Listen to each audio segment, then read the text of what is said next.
Hey, what's going on, everybody? I'm Ben Backus. And I'm Kevin Paulin, and welcome to the Falling Up Podcast, where we have conversations about turning obstacles into opportunities. And on today's show, we have the pleasure of being joined by AV. I'm not even going to try to introduce AV. I'm going to let her introduce herself because she does a little bit of everything, and I just wouldn't do it justice. Agreed. So with that said, welcome to the Falling Up Podcast.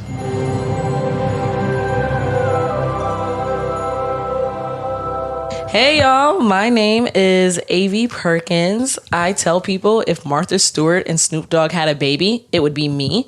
I am a media personality and entrepreneur. Some of my credits include HGTV, Apartment Therapy, HGTV Handmade, and I'm also the co-founder and CMO of University of Dope, a disrespectful party game for hip-hop lovers. So literally Martha and Snoop, like they just decided to get together.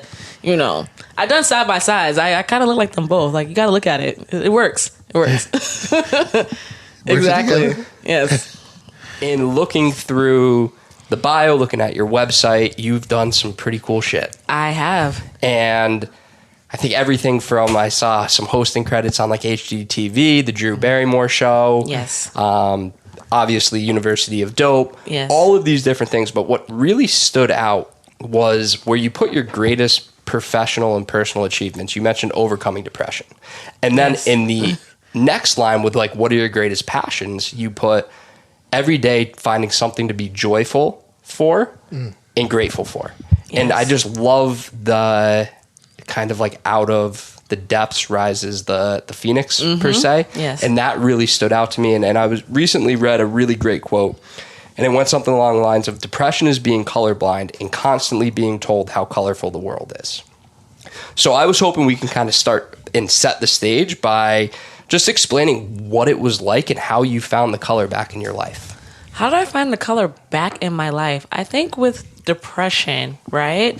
It's they say it's a chemical kind of like reaction because things were going great in my life. Like just other things were going like, oh, you should be happy. But, my father passed away and it was years prior, but it finally like kind of like caught up with me. And I shouldn't say finally, but sometimes it's literally like a straw that breaks the camel's back. And even though things were going well before I really like kind of like went over it, it was like being drunk, right? Like think about like when you were like drunk in college or something, like so like really like plastered, right? Not like little tipsy, not a little buzz, but like plastered. And you can't like move, you can't do things.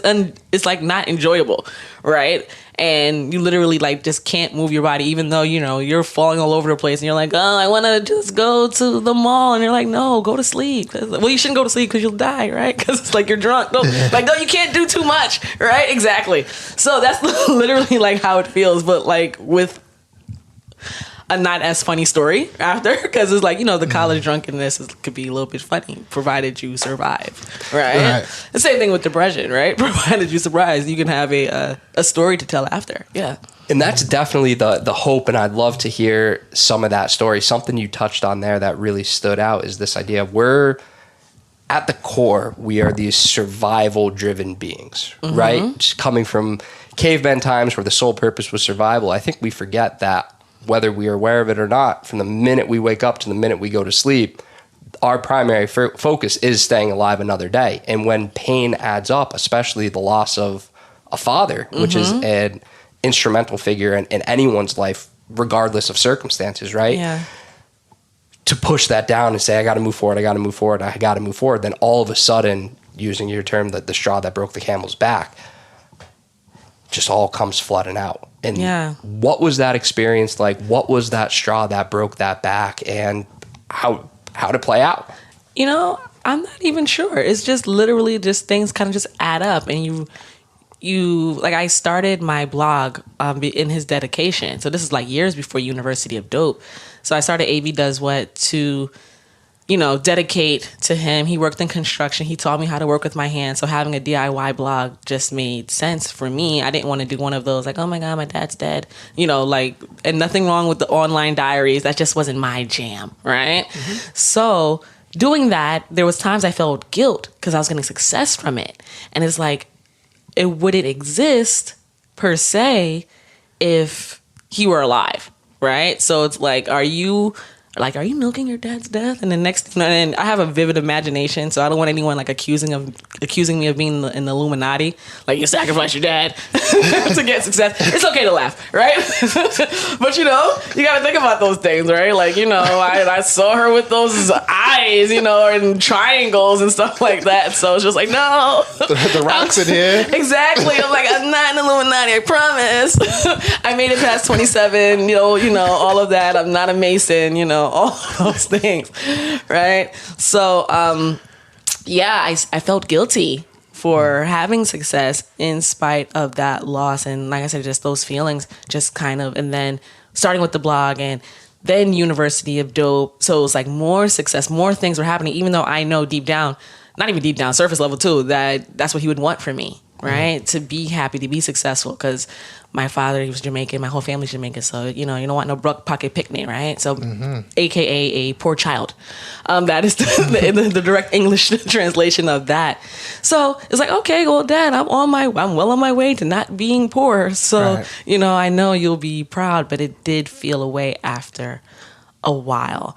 And it took a while for me to just embrace that story. Because before, I would just make up something like, oh, I just decided to do crafts or something like that, and which is accurate but not completely accurate. I didn't want to use his story, like the part of that story, because it felt like I was milking it. But it's like, if it's the truth, it's the truth. So Living your truth. I gotta live in my truth. That's right. Yeah. And there's something to when you're genuine and you're transparent, what do you truly have to worry about? That's what kind of rings true there, where, hey, if I'm fighting that, or if there's a piece of me that is saying I'm doing it for these motives, I'm going to live that. So if I feel guilty, or if I'm telling myself this self story of, oh, I'm benefiting off of tragedy, that becomes my reality. Whereas when I can really line up and say, no, this is what this person would, without a doubt, want for me. This is a passion of mine, something I really like, and I'm living, I hate this term, but I'm living my truth. Yeah. Now, why you hate that word? I don't know. I just think it's like an over term. How are you going to say that right after he said it? The shade. Oh, I missed that. Falling Up podcast gets saucy. It does from time to time. I feel like that's one of those overused terms. Tell us how you For really me, feel, Ben. I'm gonna live my truth. I mean, if it's genuine and transparent. Fair enough. Wow. Fair enough. This is good. Ding, We're- ding. we're- Let's This is regular. Yeah, this is regular. Yeah. But Patriots I lost. think Sorry. that is true. That was rough. But on a much brighter note, Yes. I think there's beauty in accepting that, in coming to the grips of, hey, I'm doing this for my motives and for my reasons. Was the blog, it sounds like at first it was a way of processing. Yeah, it was definitely a way to transmute, right? So I'd rather use like transmuting that energy into something positive, because you can just wallow for literally the rest of your own life, right? Yeah, like losing a parent, especially if it feels prematurely. I mean, no time ever seems like the right time, but rest in peace, Betty White. But we kind of like, we kind of know, right? But anything younger than that is like, oh my God, this is so like the worst, right? Yeah, that's right. So, I didn't want to wallow. I wanted to be able to transmute that energy into things that I love. Being creative is something I love to do. So that's what I did with that. So this is a question that I've asked numerous times at this point, but it's one of my favorite questions. What is creativity to you? Creativity to me is just expressing yourself in ways that feel comfortable to you, right? Because sometimes people, as someone who's an artsy person or creative person, there's this disconnect, especially as we get older. Like, I'm not creative, because I've taught craft classes, and if I had $1 for every time someone told me they weren't creative, I would be on a yacht somewhere, right? And people, as we mature and we get older, we feel like, okay, expressing yourself with art or anything like that is juvenile, or it's just something that you used to do. And it's like something you still can do. And it doesn't have to necessarily be art to be creative, because like I don't know how to do an Excel sheet, and there's some people who are Excel sheet wizards. Right. I'm talking about the cells and carry the one and all of that. I'm like, I'm gonna use Google Sheets, right? I gotta do the cheat code out of it. But that's still being creative because you're expressing yourself. You're doing something that you don't necessarily have to be good at to be creative, and you don't have to not be good at it to be creative. So for me, it's more so expressing yourself, and if that includes trying new things, excellent. But you can be creative in any way. You know, it's not just exclusive to art or visual things or music, you know, and especially the folks who are like really creative, like the real creatives of the world, they kind of get elitist about it, right? I'm a creative, and you know, you peasants, a visionary. Yeah, exactly. And then it's like, oh, you pencil pushers, you don't know anything about creativity. You work for the man, like, you know, so like it's wait, like stop it, slow your roll, Socrates, right? So yeah, I think it's more so about expressing yourself in ways that bring you joy, right? Because like I said, you don't have to be good. You don't have to be good at it. I love karaoke. I cannot sing at all. I've tried. And it just like ruins my vocal cords, but I will keep doing it until I'm off this planet. But it brings me joy, right? So that's with anything. There's some people who like love to organize, right?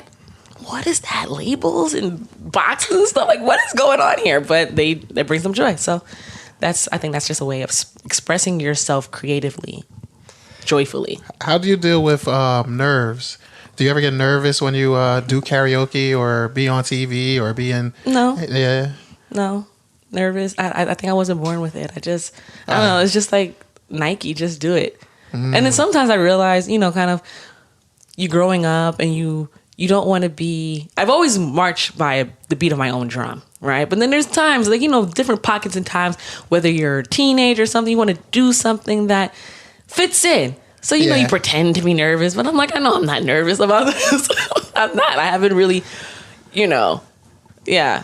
Like if it's something where I don't know the outcome, like, oh, you're going to win or lose, that might be like nerve wracking to me. But if it's something like I know is just based on whatever I'm doing and there's no, you know, it's just people in the crowd or whatever. I'm just going for it. Yeah. That's dope. Yeah, you have this beautiful characteristic about yourself where you don't take it too seriously. Yeah. And there's and we're not going to get out of it alive. That's true. Yeah, that's it. That's true. Yeah, I have like a pretty, I'll say intense fear of like public affection and things of that nature, being vulnerable in that sense. I can get in a room full of 10,000 people and speak and get a high from that. But anything affection related, whether it's dancing, whether it's singing, things like that, I pull back. So I need to take some inspiration from you and learn how to not take it so seriously. Yeah, because it's like, one, people's memories are short anyway. Right? And then if you meet someone, and if you meet the person who's like 10 years ago, remember when Ben was trying to like sing and he did terrible? Like, okay, now you have to go. We're not friends anymore because you're being a lame.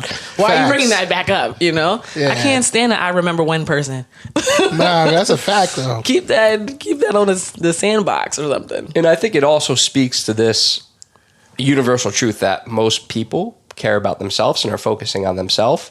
And we observe things, and then we come back to our own experience. So we don't put that much stake in what other people do outside of moments, unless you are that one friend that recalls the thing from 15 years ago. Yeah, the lame, the frenemy. Gotta get rid of them. Yeah. Like Amber from Clueless. If anybody who watched Clueless, like the show, like Amber was a real frenemy.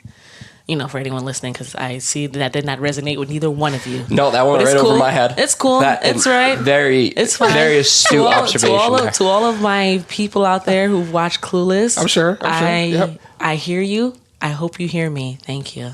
Yes. So coming back to the blog piece, right? Yes. Because it sounds like that it was this way of, what was the term you used? Not transmuting. Yes. Yeah, it was this way of transmuting this pain and this suffering, and it sounds like that worked for a certain point, and then things started to get a little more challenging. It did. It worked for like a number of years, of course, not without any hiccup, right? But sometimes it just some things can just close in on you. And then when that happens, you just, okay, well, for me, the answer was therapy. Even though at that point, I think my father might have been gone for at least 6 years, I think, at that point. So it was like, okay, well, this kind of like, it was like a long time coming. And when I started feeling like, okay, the helplessness, like the drunkenness, but like not fun drunkenness, I'm like, okay, well, it's time for me to see someone and talk these feelings out. People who I'm not related to, because that can come with its own, you know, like people who are kind of like anti-therapy, like I can just talk to my friends or I could just talk to my family. But it's like, I have a lot of siblings, but they're all figuring it out just like me. Like we all lost the same dad, right? So, yeah. And the bias, right? And it's also this idea that we have networks for specific reasons. Each person can serve a very valuable role in helping guide and helping reassure and helping have the shoulder to cry on. But that doesn't mean that we have someone for the inner workings and someone that has gone through or can help guide and coach you through wellness and the grieving process. So I'm fascinated when therapy comes up. Obviously, I'm biased as a therapist. With that said, there is such a misconception of what therapy actually is.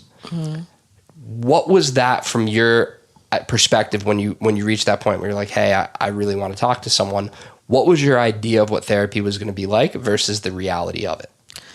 Well, I'm not even sure if I thought about it, what it would be like. It just was just like, okay, girl, you need to go talk to somebody, right? And I didn't want to be like a burden to my friends and family, and you know, because they could be having a good day, and I'm just like, you know, it's just like, and you ruin somebody else's day. And I always feel like only because you're grieving, that doesn't give you the right to harm other people, including emotionally, right? So let's go to someone who is a paid professional to get things through. And I've never gone at that point. So it was like, okay, well, what do I expect? I didn't necessarily expect anything, but I knew what I took from it.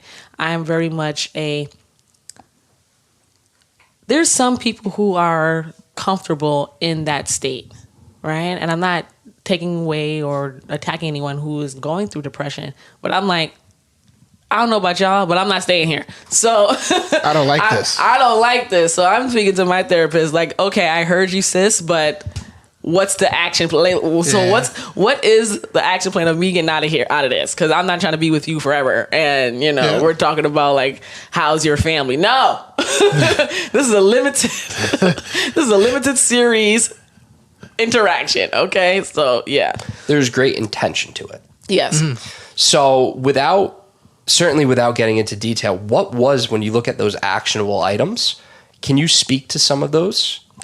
Well, I started keeping a gratitude journal, right? Because people talk about journaling, and I never really liked journaling when I was a kid. And I'm like, I'm not about to write 700 days of me being sad. Like, that's terrible. Because then when you know, of course, when you're better and you look back at it, it's just like, oh, today I was sad. Today I was also sad. I was also sad. Like, damn, girl. So, like, stand up. So, I decided to keep a gratitude journal, and I saw a prompt on, I think, Pinterest or something like that. And it was just like different random questions, right? So like, what was your greatest memory when you were like 10 or something? Just like different things. So I wrote them all out in like different pages, and I would answer that question each day, and then just talk about like three or four things I was grateful for. And then, you know, that really helped. And there was some things where some days I can tell, because I know myself, like I don't really look at it often. I haven't looked back at it in quite some time. But when I did, like, oh, okay, I can tell this was a rough day, because it's like, what are you grateful for? Like waking up. Like that was like waking up and like having like food. Like, ooh, I had like cereal today. Like, you know, it was just very basic. Yeah, and then those other days where it had like a nice little story to it. I said, okay, that's like, it was a good day. You know, a little razzle dazzle. So yeah, you know, so that's what really helped me, because being grateful, I think it just gives so much joy to this thing that we do have called life. It is still a blessing, regardless of what has happened to you, because you're still able to see it, and yes, it's unfortunate to lose a parent, but then I think about it. If I am grateful, and not even grateful enough, if I'm fortunate enough, I get to bury my mother. And that sounds very morbid, but what is the opposite of that? Right. Her burying me. So it's like, no, right. Yeah, like that's real. There's like, I love you, but we gotta go with the order, please. Yeah, that's what they want. Exactly. Yeah. Do you ever make a gratitude list? Do you ever do that? I did. I did that. I did that a lot in prison. Yeah, that was my thing. The affirmations, gratitude, then chanting. Those are my 3 things every day. Yeah, it sets the intention. I do the same thing each day. I start my day with a visualization where I visualize step by step what I'm going to do throughout the day, how I want to execute.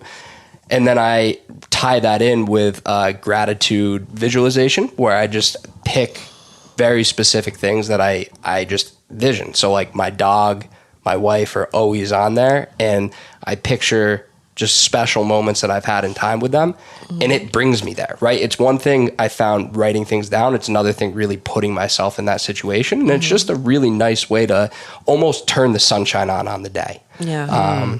Yeah, there's a ton of power in gratitude. There really is a ton of power in gratitude. So thank you for sharing that. No problem. There's some beauty there. Was there other things that stood out? I feel like that was the most. And then also, because I was already like transmuting and doing things like to be like creative. And at that time I was teaching craft classes. So, think like sip and paint, but craft and sip. So that was kind of like what we were doing. And that's dope. Yeah. And then teaching people to also be grateful that you have like, motor skills really to do this. You showed up, you had to pay to get here. So, there's a lot of things before you even get to the class that you could be grateful for. And because I've been able to have like interactions with so many different people, it's therapeutic for them. So I've heard some stories where I feel like, should I have my license? Like, because it's like, if I talk about it, am I violating something? But it's a craft class. But people are telling me about their relationships and divorces and illnesses. And just like I have so many stories from people from all walks of life, just, figuring it out as well. But that's why self-help groups are the most effective form of treatment that we have, right? Greater than professional help, because it's that connection, right? It's people sharing their experiences of overcoming, how they did it, being able to relate on an intimate level, and through me helping you say, you're helping me. Right. And there's so much beauty in that. So that really stood out, where it's like, hey, you got to show up, run this class, but truly be of service. Yes. And as a result, it sounded like that filled your cup. It did. And it still does, because seeing people, you're the teacher, right? So you have this level of authority, but seeing people come into their own and finding their own way and finding a new hobby, new passion, and that could even end up helping them economically as well. So being able to facilitate that for others is definitely rewarding, because they were doing something else before they got to your class, especially if they're like a complete beginner. It's like, I don't know how to be creative. It's like, it's okay. We're here to learn together, because I always would tell students, you become 100% better the second time you try something. So yeah, you're here and you may not get this wood burning project right on the first time. You're not going to get it like me, because I'm getting paid to teach it to you. Like, come on, if you were able to do it better than me, excuse me, all right? There might be a little mix up there. So you trying it for the second time, you will get better. Now, if you decide, hey, I don't want to do it anymore after that, then that's on you, and that's just kind of like what you decided. Patience and persistence wins. Yeah. It always wins. I want to know about the like a timeline of AV Does It. Like AV Does. I just like how did it start? I know we know how it started, but after it started, like what was because you've done a lot of great things with that. It's just been a lot. Just a lot has happened. And even before it like officially started, my background is in film and television. I went to Central for production, and I worked in the industry for 10 years doing props and set decorating. So yes, I was working with my hands previously before doing a DIY blog. And during that time, my father passed away, and I also had a job at a furniture store that will not be named. That I was a decorator for that store, and I hated the job. It was my only 9 to 5 I've ever had, and I did not like it. And they did not like me either because they fired me on Black Friday. Yeah. Damn. Yeah. Who gets fired on Black Friday? Me. So that's definitely a part of my memoir. Whenever that happens. First it was Craig, then it was you. Exactly. Right? No. He got fired on his day off. Yeah. I got fired on the busiest sales day of the year. Midway. Yeah. I'm like, you guys don't want me to finish? No, you can go home. Okay, fine. I'll just take my discount and go, whatever. So yeah, they fired me on Black Friday. And then that was 2012, I think. And and then my father passed away January 2013. So that was literally what I call my eat, pray, love era. Like, I got fired on Black Friday, which is really perfect when I decided to write my memoir, because it was like Black Friday, like, right? Like, exactly, because it was That's like, fire. if it was August 2nd, no one would care. But Black Friday, they were sending me a specific message. So, got fired on Black Friday. My father passed. And at the time, I planned on leaving the job anyway. And I think they knew that too. So they beat me to the punch. But I wanted to leave at the top of the year because I was going to do some volunteering abroad. So yeah, I want to go on a gap year. Like, I got this job just to try it out. Like, okay, I'm trying out a 9 to 5. Realize it's not for me. It's all good. They realize I'm not for them. And like I said, they fired me.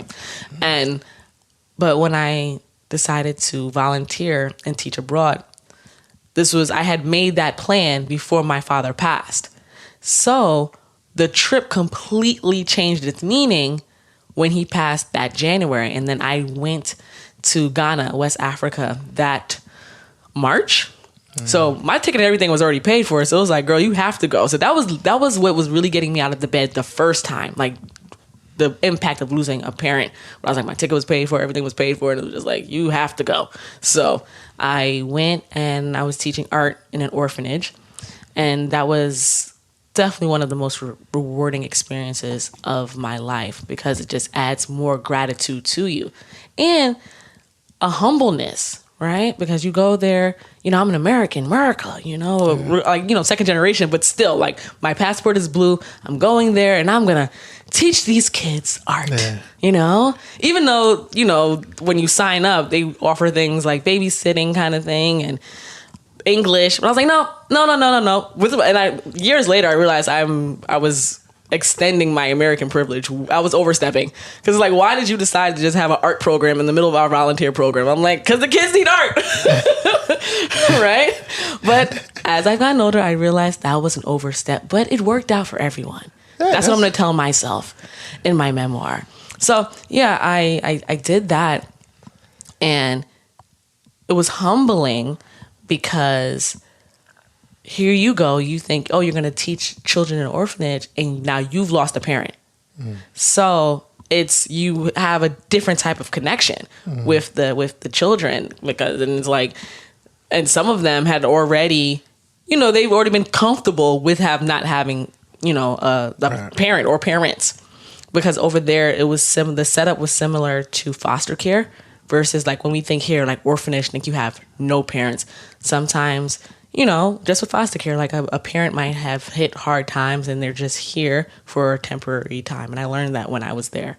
So yeah, that was definitely like, that's part of the journey. And when I came back, that's when I started AV Does What, because people always would say to me like, AV, you're always doing something. Like, what's next? You're always doing something. I'm like, okay, let's figure it out. I don't do windows, but we will figure out what else I'm doing in this life. So I'm living vicariously through life, basically. And also, at that time, I created my tagline, life is better when you do it yourself. Like, yes, this is a DIY blog, but it started because once I came back from Ghana, the smoke had cleared, the dust had settled. Everybody that I knew were going back to their regular lives. So people die every day, basically. Yeah. So everyone they have to go back to their own life and not, what's the word? coddling or nurture, like that intense woo woo woo, it's okay, cry on my shoulder, that kind of like subsides. So you still have to figure out a way to manage after that. So I created AV Does What, because like I said, everyone was always thinking what was I doing previously to that. So I'm like, okay, we're gonna just keep doing life, and I'm gonna just keep doing this until, whatever, right? And I always feel that your life is your greatest DIY project. Like, you have to do your life yourself. So yes, people would, as the blog grew, people would, okay, it's about repurposing furniture and things like that. That's great. But even if you're not creative, because people would also tell me they're not creative, you have to create your life. That is the project. That's the creation. Okay, yeah, exactly. And then if you want to get on a like spiritual level, like that is, you are a creation, and you are creating and manifesting your life. And the materials are not at Home Depot, right? I love Home Depot, but it's not there. It's within you, and you have to do it for yourself. That's right. How'd you learn that? That life is better when you do it yourself? Yeah. How did you learn that? Because I was alive, right? I'm still alive, thankfully. Yeah. But it's one of those, like, I have to figure out my life post this traumatic event, right? And at the same time, being responsible for myself. I don't, because there's people who traumatic things happen to them and their life derails. And I've seen it happen. I've seen people who lost a parent early and they end up with random children. And I already knew, like, feeding myself was already at the top of my list of, things I need to get done. And feeding another person, that was just not in my wheelhouse at the time, So I was like, okay, I have to be responsible. I can't do certain things, or just letting your emotions get the best of you. So I already knew that, right? Regardless of what else was going on. And also, I didn't want to harm and hurt or drag down people that I love that were around me. So you have to be responsible for yourself. So yeah. I'm just so grateful you brought that point up. I say it regularly when I'm with people. Like, when you look out the window, what do you see? And for me, what has really been the answer to that is I see a playground, right? And we can make with it what we want, but the system that is society doesn't preach that and doesn't show it. And actually, I would say goes a step further to almost say you have to do it this way. And if you don't do it this way, these are your only options in life. It's like punitive. And yeah, what you're saying ties so deeply into my mission statement, where that concept of you can do whatever you want in this world if you're willing to walk that journey, take the bumps and the bruises, have that patience, that persistence, and keep going. Anything you want to do within the laws of nature can be done, right? Yes. So why don't more people do that? And that's when I ask, like, how'd you do that? That's a selfish question for me, because I'm trying to learn, how can I help inspire others to come to that understanding? So I hear that question often, and the short answer is you can't. No. No. Sorry, it's over. It's a wrap. Whatever you got is what you got. No, but it's like that. But yes, but no, because the answer what I'm going to say is going to be like, well, you really meant that when you said that. I give the credit to my parents. That's why I said you can't, because you don't have my parents, right? Yeah. But I can teach you. I would have to charge like Khalees. But with my parents, like I said, I mentioned that I always marched at the own beat of your drum, whatever how the phrase is. Like I was my own little drummer boy, right? And they never shot me down. So since they didn't shoot me down, it was like, okay, well, I can keep going, right? And then it became like an ecosystem. So it's like, okay, whatever AV decides to do, and we don't shoot it down, she's going to do it. So then it builds confidence, them having confidence in me. So when I come up with the next, whatever I'm doing, it's like I'm going to go to Africa. All right, have fun. Like that's, it's just like, what? Girl, what? So, but by the time I got to that point, I had already been doing things that, one, I didn't harm myself, but I was already trying different things. So I think for other people is to, like, if you want to be a better friend or better parent or better partner, don't shoot down their ideas because it can sound bizarre, right? But like you mentioned, like within the laws of nature. Now, if I told you I wanted to play basketball, you can say, oh, well, I don't know. If I specifically the NBA, right? Because there's obviously limitations. I'm 5'7". I'm a woman, right? Because not co-ed yet. Right. And I don't know how to play basketball. That's the major key, right? Like, I don't know how to play. So me telling you I want to be LeBron James in the respective sense of NBA, that would be like, okay, kind of like, let's bring it back, right? Yeah. But if someone's telling you their idea and you want to be that friend or that person to them, help them talk it through. And they'll decide if it's a great idea or if it's a bad idea, So that, I think that is a way that you can do that with others and then hold them accountable. So it's like, okay, this is something that you want to do. All right. You ask ever so often, how is this XYZ going along? Right? Because then that'll build the confidence within them. It's like, okay, well, there's other people who believe in me.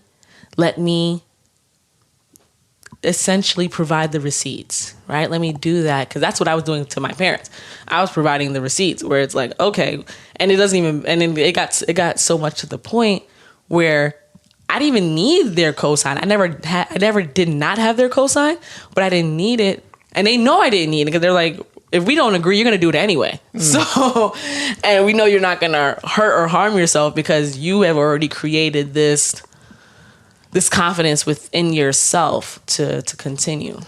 And something that really came through there is you showed yourself, right? By expanding the comfort zone, we live in this, it's really weird, right? We don't know what we don't know, and we base everything off of ideas until we actually do it. And so many times those ideas are so vastly different. Yes. So you were able to, by going and starting your own blog, by going to Africa, by doing all of these things, you were to say, wait, I really can carve my own path, and it might not work out immediately, but it ends up working out if I keep doing it. Yeah. That's right. It's brilliant. Yeah, I moved to New York with no job, and my mom was like, okay, and that my father was alive at the time, so it was just like, okay, well, I'll move you in. Like, and that was kind of like what it was. So I think also there's a lot of people who start ideas, businesses, blogs, whatever it is, and they feel offended when their friends, family are not necessarily like supportive. But and that can be true,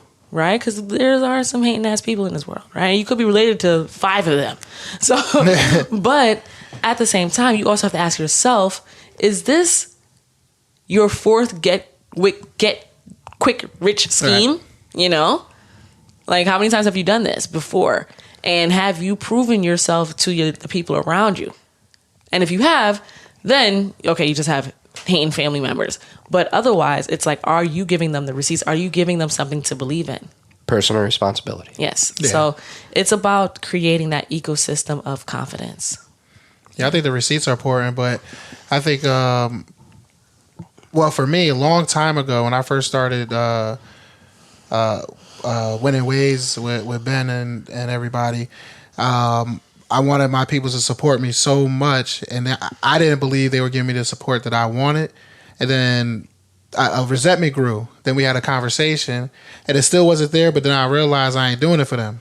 You know what I mean? And yeah, you're also doing it for other people. Right. And what's the mission is. What's that? Yeah. And that's why I love you, bro.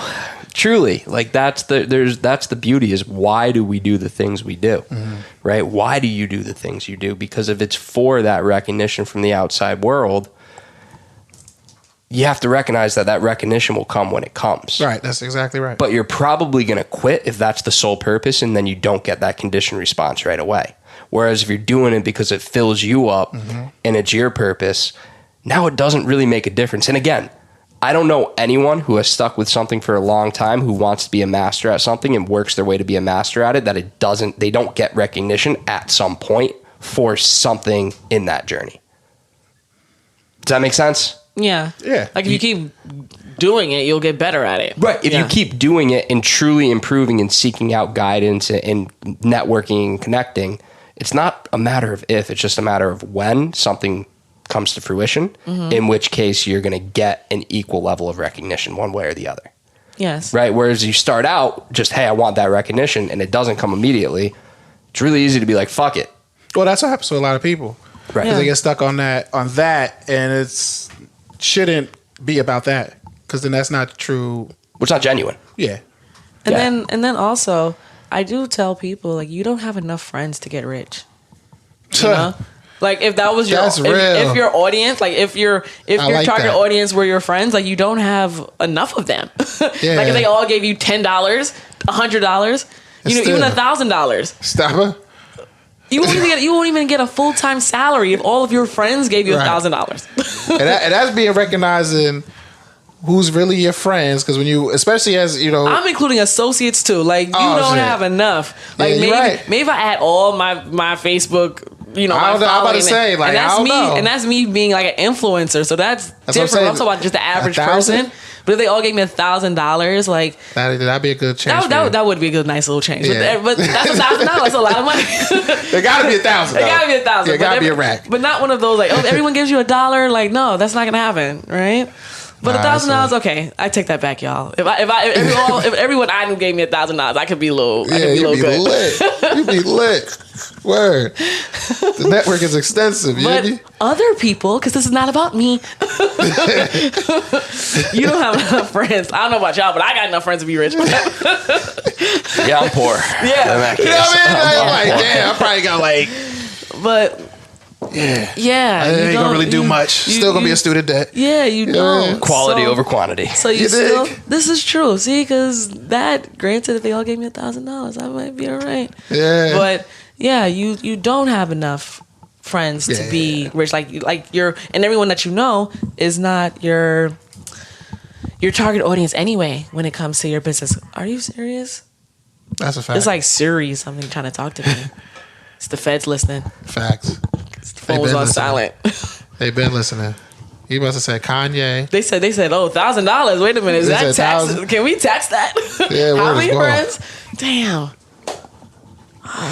Word. Seth. That's what I call the FBI agent that follows me. I call him Seth.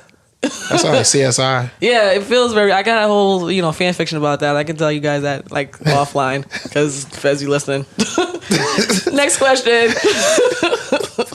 So with that said, fill us in on the transition to University of Dope, how that unfolded for you. Okay, well, like I said, was doing AV Does What, and by the time University of Dope came around, AV Does What was around for about 4 years. And, things were going up. At that time, I think I did not do Flea Market Flip. That is a HGTV like competition show. But I was like right around that time of doing that, and that was like one of my first like television appearances. And it was like, super cool because you're on HGTV, and that is just like, that's the place to be for DIY. Yeah. Right? But you guys already know the story, and if you guys don't, go listen to Marion's episode of how we created University of Dope. But at the time when we decided to create it, I started to use the press that I might have received from AV Does What and the connections and blogs and things like that to leverage the publicity for University of Dope, especially in its infancy. Like, I mean, now still, but especially then. So that was kind of like the transition. But I would like to add a couple of things from Marion's episode. She said that we did it was a year later, like the idea to starting it. It was actually a complete year from idea to prototype. So what happened was we sat on it. We didn't sit on it for a year. We sat on it for many, many months. And then her cousin, Papa, passed away. And then we decided, so all of the things that, everything else she said, there was just a timeline, but everything else she said was accurate. And within 3 months, we decided, okay, we're going to do it. And then pow, did all the questions, did everything, did the prototype. And from almost like a year to date, like idea to prototype was a year for University of Dope. But when people ask us, how long did it take? Essentially a year, but 9 of those months were just flipping and flopping around. And then 3 months was like pedal to the metal. Oh, wow. Let's get it popping. So, Wow. yeah. And what would happen was I would have these large game nights at my old apartment in Brooklyn. I don't know how I fit so many people at this apartment, but I feel like it was like 300 people. So the year before, I had this large game night. So when we had the prototype, I did the game night again. But at this point, I'm like, I'm featuring my game. But it's like low key because we were still trying to figure out we didn't start the crowdfunding. Like the crowdfunding was going live maybe like the week after, but we were just doing like a soft like testing. Hey, check out this new game. We don't know who made it up, but it's just great. Test it out, you know? So that's what we would do. So I was like I said, leveraging things that I was doing from AV Does What and just, mingling around and meeting people, knowing people to, do the beginnings of University of Dope. Yeah. That's fire. That's super fire. Yeah. Yeah. Damn. It's all about leverage. If that's like it's not a parting note because we still have more time, but this is like a mini note within it. Just whatever you have, there's no skill that is useless. Right? Like everything, any little job you might have had. Like, yeah, I used to be a security guard, like when I was in college, right? But I wasn't like Rin Tin Tin. Was that the joy in the Hey, listen, don't we ain't gotta talk about that. On that street right? in that town? Yeah, but I remember that. I would float, but I wasn't a security guard at Central's campus. I would just do it. No, not Central, but it was up there, right? I would do it at different places all over Connecticut. I feel like I remember that though. Yeah, but yes, I was a security guard. Yeah, and I remember that. It was more so like customer service, right? So you learn customer service and how to talk to people and, things like that. And then before I was a brand ambassador, in Marion's episode, she mentioned about the team and how the team has expanded, including Whitney, our events coordinator. Her and I worked at Nesquik together, as brand ambassadors. And learning marketing, guerrilla marketing, street marketing. I didn't go to school for marketing or business. That was not, production was my major. Communication was my major. So, and that was my career focus at the time. I just picked up marketing along the way.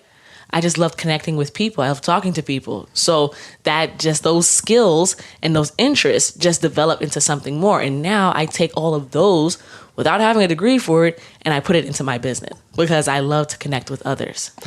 It's obviously way simpler than this, but the best I've ever heard it put to me is if you can find a passion, line that up with something that you are an expert or want to be an expert in, and find an identifiable need, you will do very well in your life. Yeah. And that's what I hear here is like, I have this passion for connecting, first for living life the way I want to live my life, right? Yes. I have a passion for people, connecting, and I'm willing to become an expert in marketing, essentially, or in all things business. Yes. And as a result, the success starts to build. Yeah, and then also, everyone has like your why, right? That's what all the gurus like, what's your why? Yep.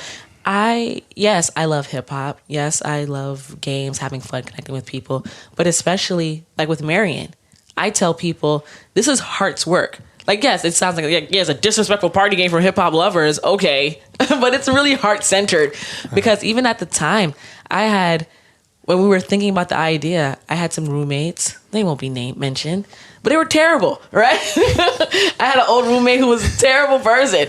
And Marion, being a great friend, she would just come visit me to spend time. And then, I feel like I'm like doing like the director's cut of her interview.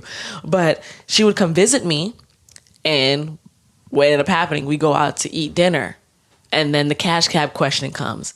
And then, could you name all the members of Wu-Tang? And the rest is history. And that started from her just being a great friend. So it's like a loyalty. Right. And so even when I was going through my depression and she was going through things that she was going through, it was our friendship that made University of Dope to continue. Not that, oh my gosh, this is just a great game and you guys could be millionaires. I'm a creative. I know I will find money somewhere. And if not, I'll just like marry a rich man. But see, that's still finding it. That's still finding it, guys. Come on now. Talk about it. And that is not off the table. So, okay.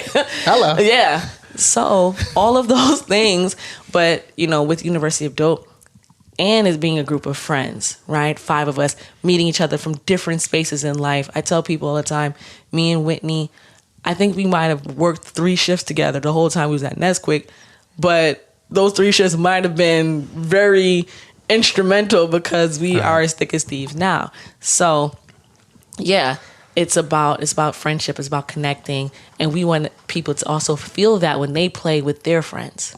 So yeah, that's kind of like what it is. How much you got left in your cup? I have nothing left in my cup. I was like, maybe that's why I sound like a philosopher. No, you're doing this is amazing. I'm enjoying this. I'm definitely enjoying this. But as I pour you this, this is the Henry McKenna. Henry McKenna. But all that. I'm right there. Thank you. That thing. So as we drink this, right? Yes. Ben ain't gonna want none. Ben wants to be present and sober. And that's good. Yeah, he doesn't want none right now. It was the weekend, he would. But as we drink is this... that a Wu-Tang? That is. Okay. Yeah, it's not a great one, but it's on me. Hey, listen, it works. I recognized it, so shout out to the Wu. That's Yeah, that was gonna be my ending question, but I'm gonna let Kevin go on your little your spiel right now. You on my spiel? Yeah. Wu-Tang. That's my boy right here. So, top 5 hip hop artists that are alive. Oh my gosh, I hate when people ask me this because I always kind of like shift the answer. Matter of fact, hold up. I'm gonna put you. Hold on. I'm gonna record this on my phone. No, because I don't. You know what? Okay, all right. I'll give my little AV, reason. Hello. Top 5. My top 5. DOA. DOA. No order. No order. No order. And I can explain like different reasons, right? Yeah, you do your thing. One, everyone looks to hip hop for different things. I'm a big fan of delivery. Okay. I like delivery over lyrics. Fight your mother. I don't care. Right? I will listen to Jadakiss rhyme the phone book before I listen to Common rap the meaning of life, and I mean that. So Jadakiss being, I guess, well, Biggie. Baby.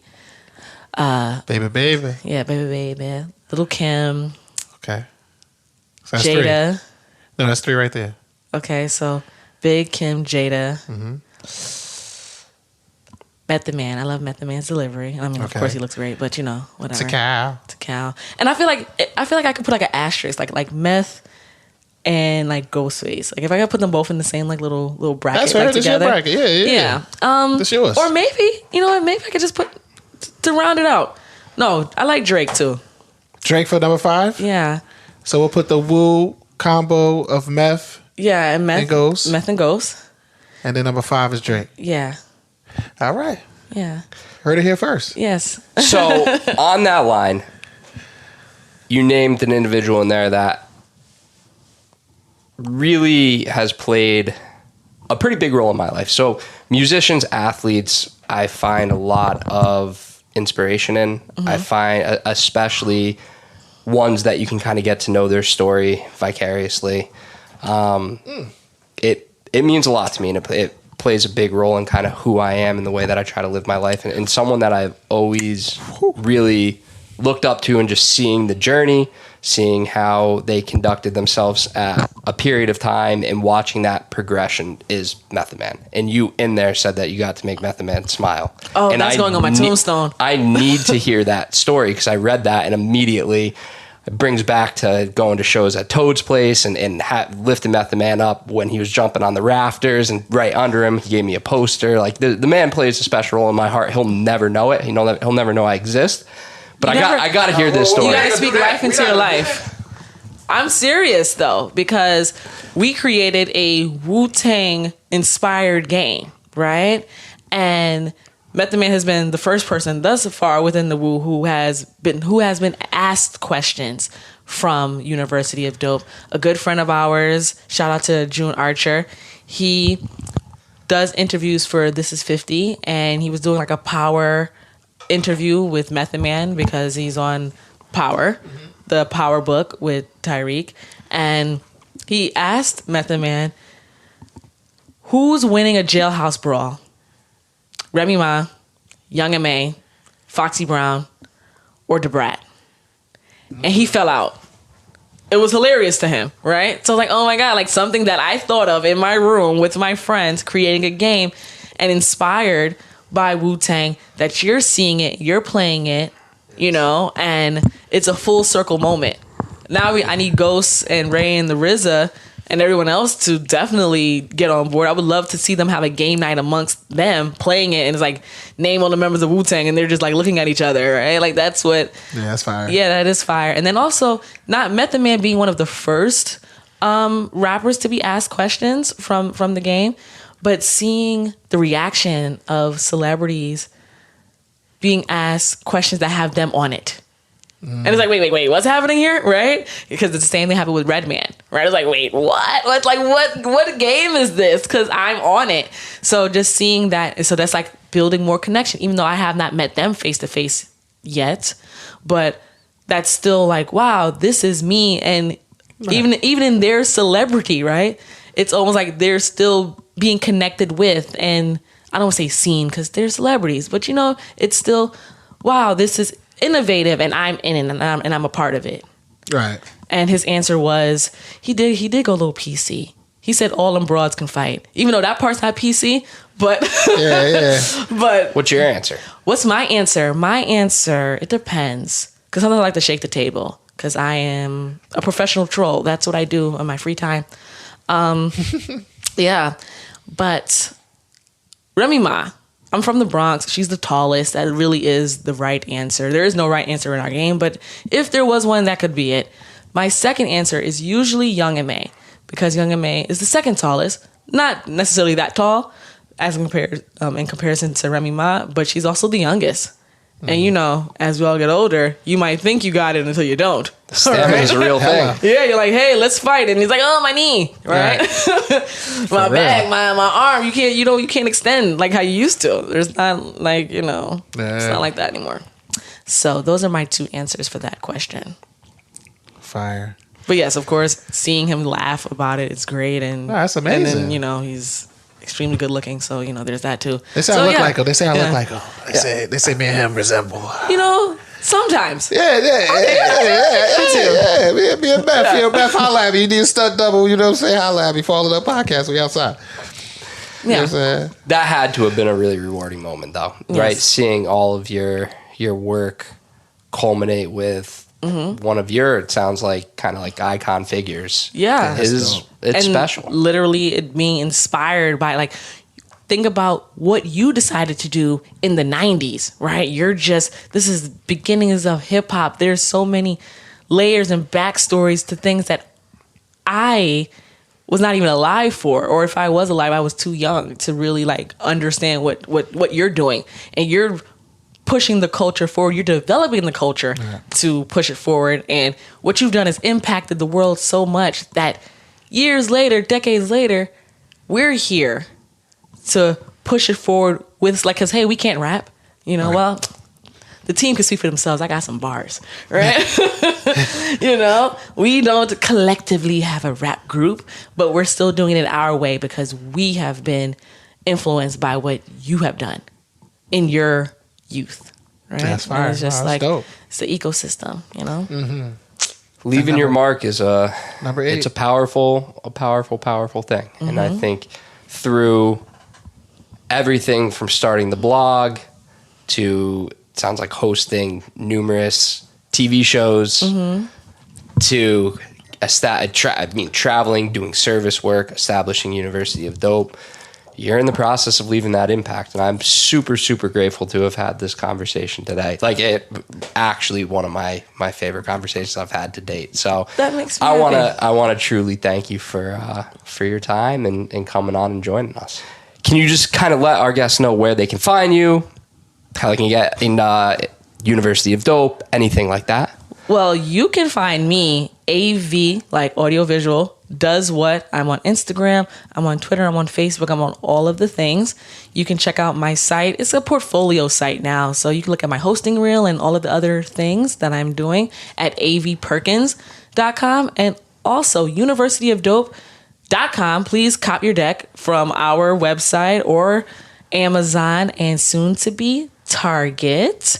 So I know Marion mentioned a lot of wanting to be in Target. Well, great news. I'm sharing with you all now. We will be in Target in January 2023. So Dope. It's lit. It's lit. And so, yeah. So you can, don't wait. Get your deck now, right? Get your deck, get your shirt. We got shirts, we got mugs, we have all of the things at our website. And you can go to Amazon and several brick and mortar retailers. And you can find us on Instagram at University of Dope. Awesome. Congratulations on that. Thank you. It's so cool to see in a short period of time that goal really coming to fruition. Truly beautiful and inspiring. Yes. Thank you. Thank you. Thank you, everybody, for tuning in. The Falling Up Podcast.